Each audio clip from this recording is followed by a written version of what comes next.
Chapter 17. We ended up at the Varsity, a club Marcone owned in a Chicago suburb. It was a busy place, catering to much of the college-age crowd to be found on this side of the city, and even at 1:30 in the morning it was still fairly crowded for some place so isolated, alone in a strip mall, the only business open at this time of the evening, the only lit windows in sight. Loony, the cabbie muttered as he drove away, and I had to pause for a moment and agree with him. I had directed him about in a meandering line, the spell I'd cast letting me literally follow my nose along Gimpy's trail. The spell had begun fading almost the moment I'd cast it. I didn't have enough blood to make a more lasting enchantment, but it had held long enough for me to zero in on the Varsity and to identify Gimpy's car in the parking lot. I walked past the windows, and sure enough, in a large circular booth in the back, I saw Johnny Marcone, the bull-necked Mr. Hendricks, Gimpy, and Spike sitting together and talking. I ducked out of sight in a hurry before one of them noticed me, then walked back into the parking lot to consider exactly what I had at my disposal. A bracelet on each wrist, a ring, my blasting rod, my staff.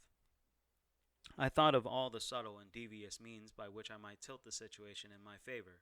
Clever illusions, convenient faltering of electricity or water, a sudden invasion of rats or cockroaches. I could have managed any of them. Not many people who use magic are that versatile, but very few have the kind of experience and training it takes to put such spells together on the fly. I shook my head, irritated. I didn't have time to bother with subtlety. Power into the talismans, then. Power into the ring. I reached for the power in both the staff and rod, cool strength of wood and seething anger of fire, and stepped up to the front door of the Varsity. Then I blew it off its hinges. I blew it out rather than in. Pieces flew toward me and bounced off the shield of air I held in front of me, while others rained back behind me into the parking lot. It wouldn't do to injure a bunch of innocent diners on the other side. You only get one chance to make a first impression. Once the door was off, I pointed my blasting rod inside and spoke a command. The jukebox slammed back against the wall as though a cannonball had impacted it and then melted into a puddle of liquid plastic goo. The music squealed out of the speakers and stopped. I stepped into the doorway and released a pent-up wave of energy from my ring, starting at the back and then circling toward the room. The light bulbs began to explode with sharp little detonations and showers of powdered glass and glowing bits of filament. People at the bar and at the wooden tables scattered around the room reacted as people tend to do in this situation. They started screaming and shouting, rising to their feet or ducking beneath their tables in confusion. A few ducked out of the door at the back of one side of the room. Then there was an abrupt and profound silence. Everyone stood stock still and stared at the doorway. They stared at me. At the back table, Johnny Marcone regarded the doorway with his passionless, money-colored eyes. He was not smiling. Mr. Hendricks, beside him, was glaring at me, his single eyebrow lowered far enough to threaten him with blinding. Spike was tight-lipped and pale. Gimpy stared at me in pure horror. None of them made any moves or any sound. I guess seeing a wizard cut loose can do that to you. Little pig, let me in, I said, into the silence. I planted my staff on the ground and narrowed my eyes at Marcone. I'd really like to talk to you for a minute, John. Marcone stared at me for a moment, then his lips twitched up at the corners. You have a singular manner of persuasion, Mr. Dresden. He stood up and spoke aloud to the room without ever taking his eyes off me. He must have been angry, but the icy exterior concealed it. Ladies and gentlemen, the Varsity is closing early, it would seem. Please make an orderly exit toward the door nearest you. Don't worry about your bills. Mr. Dresden, if you would step out of the doorway and allow my customers to leave. I stepped out of the doorway. The place cleared out fast, customers and staff alike leaving me alone in the room with Marcone, Hendricks, Spike, and Gimpy. None of them moved as they waited for the customers, the witnesses, to leave. Gimpy started sweating. Hendricks's expression never changed. The big man was as patient as a mountain lion, ready to leap out on the unsuspecting deer. I want my hair back, I said, as soon as the last college-age couple had hustled out the door. Beg pardon, Marcone said. His head tilted to one side, and he seemed genuinely puzzled. You heard me, I said.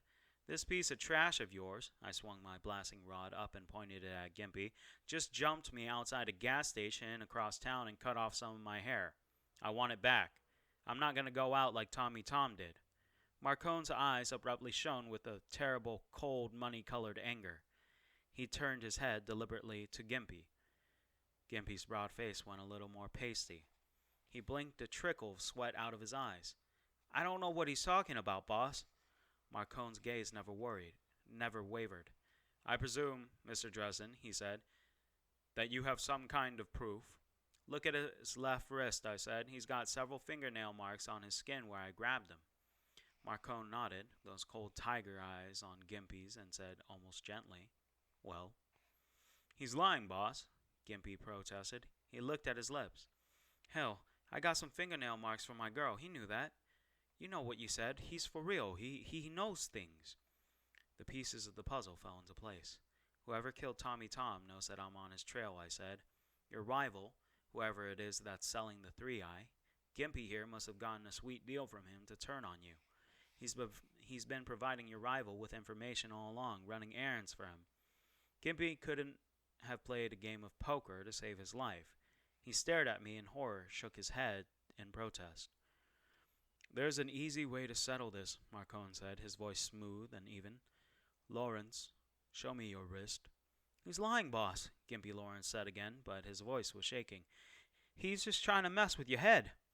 Lawrence, Marcone said, his tone the gentle reproof of a parent to child.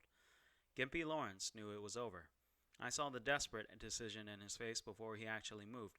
Liar! He howled at me. He got up, lifting his hand from underneath the table.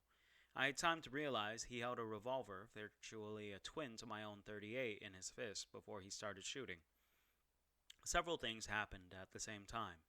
I lifted my hand, focusing my will on the bracelet of tiny medieval-style shields around my left wrist, and hardened the protective energies around me. Bullets hammered against it with whining noises, striking sparks in the near dark of the restaurant. Spike leapt clear of the table, staying low, a small Uzi-style automatic now in his hand.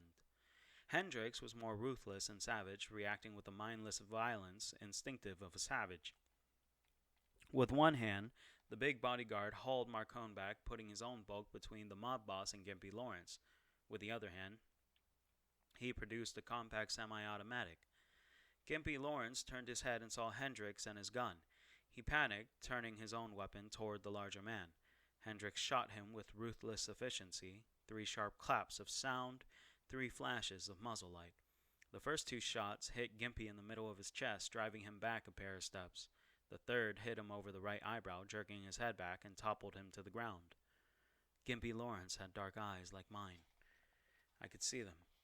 His head turned toward me as he lay there on the floor. I saw him blink once, then the lights went out of them and he was gone. I stood there for a moment, stunned. Grand entrance or not, this wasn't what I had wanted to happen. I didn't want to kill anyone. Hell, I didn't want anyone to die, not me and not them. I felt sick. It had been a sort of game, a macho contest of showmanship I had been determined to win. All of a sudden, it wasn't a game anymore, and I just wanted to walk away from it alive. We all stood there, no one moving. Then Marcone said from beneath Hendricks, I wanted him alive. He could have answered several questions first. Hendricks frowned and got up off of Marcone. Sorry, boss. That's all right, Mr. Hendricks. Better to err on the side of caution, I suppose. Marcone stood up, strained his tie, then went and knelt by the body. He felt the man's throat, then wrist, and shook his head. Lawrence. I would have paid you twice what they offered you if you'd come to me with it. You never were very smart, were you? Then, his face showing no more emotion than it had the entire evening, Marcone peeled back Gimpy Lawrence's left sleeve and studied the man's wrist. He frowned and lowered the arm again, his expression pensive. It would seem, Mr. Dresden, he said, that we have a common enemy. He turned to focus his gaze on me. Who is it? I shook my head. I don't know. If I did, I wouldn't be here. I thought maybe it was you. Marcone lifted his eyebrows. You should have known me better than that, Mr. Dresden. It was my turn to frown. You're right. I should have. The killings had been more vicious, savage than Marcone would have cared to use. Competitors might have to be removed, but there would be no sense in making a production of it. Certainly there was no reason to murder bystanders like Linda, like Jennifer Stanton. It was inefficient. Bad for business. If he has something of yours, you are welcome to take it, Mr. Dresden, Marcone said. He looked around the room and sighed. Better hurry. I think the varsity has seen its last crowd. A shame. It was hard, but I walked over to Gimpy Lawrence's body. I had to set aside my staff, my rod, to rifle through the corpse's pockets. I felt like a ghoul, crouched over the body of a dead man, picking what was valuable to me off of it out of his pockets. I didn't find my hair anywhere. I looked up at Marcone, and he regarded me, my eyes without any readable emotion. Nothing, I told him. Interesting. You must have passed the materials in question to someone else before he came by, Marcone said. Someone after he got here, maybe? Marcone shook his head. I am quite sure he did not do that. I would have noticed. I believe you, I told him. And I did. But who? Our enemy, Marcone said. Obviously. I closed my eyes, suddenly sagging with weariness. Damn it. Marcone said nothing. He stood up and issued a few quiet orders to Hendricks and Spike. Hendricks wiped down his gun with a napkin, then left it lying on the floor. Spikes went over behind the bar and started to do something involving a power cord and a bottle of whiskey. I gathered up my staff and rod and stood up and turned to Marcone. Tell me what else you know. I need everything you have if I'm going to catch this guy. Marcone considered that and nodded. Yes, you do. Unfortunately, you chose a public forum for this discussion. You have set yourself up in the eyes of anyone who cared to watch as my enemy. As understandable as your reasons might have been, the fact that you have publicly defied me remains. I cannot let that go without response, regardless of my personal feelings, without inviting more of the same. I must maintain control. It isn't personal, Mr. Dresden. It's business. I tightened my jaw and my grip on my blasting rod and made sure my shield was still there, ready to go. So what are you going to do about it? Nothing, he said. I need do nothing. Either our enemy will kill you, in which case I need not risk myself or my people in removing you, or you will find him in time and bring him down. If you do defeat him, I will let it be understood to anyone who asks that you did so at my behest, after which I will be inclined to forget this evening. Either way, it profits me best to wait and see. If he kills me, I pointed out, if I'm the next one to have my heart ripped out, you still won't know where he is. You won't be any closer to removing him and protecting your business. True, Marcone said. Then he smiled, an expression that lasted for only a fraction of a second. But I think you will be not such easy prey. I think that even if he kills you, he will reveal himself in some way. And since our encounter the other day, I think I have a better feel for what sorts of things to look for. I scowled at him and turned to go, moving briskly towards the door. Harry, he said. I stopped and turned back around. On a personal note, I know nothing that would profit you in any case. All of his people we managed to take revealed nothing. They were that afraid of him. No one seems to know just where the drug comes from what it is made, or where this person does business. Shadows, they say. That he is always in the shadows. That is all that I have learned. I regarded Johnny Marcone for a moment, and then nodded once. Thank you. He shrugged. Good luck. I think it would be best if you and I did not encounter one another in the future. I cannot tolerate any more interference in my affairs. I think that's a good idea too, I said. Excellent. It is good to have someone who understands. And then he turned back toward his remaining two men, leaving the corpse of Gimpy Lawrence on the floor behind him. I turned and trudged out of the place into the night and the cold and the misty rain. I still felt sick. Could still see Gimpy Lawrence's eyes as he died. I could still hear Linda Randall's husky laughter in my head. I still regretted lying to Murphy, and I still had no intentions of telling her any more than I already had. I still didn't know who was trying to kill me. I still had no defense to present to the White Council. Let's face it, Harry, I told myself. You're still screwed.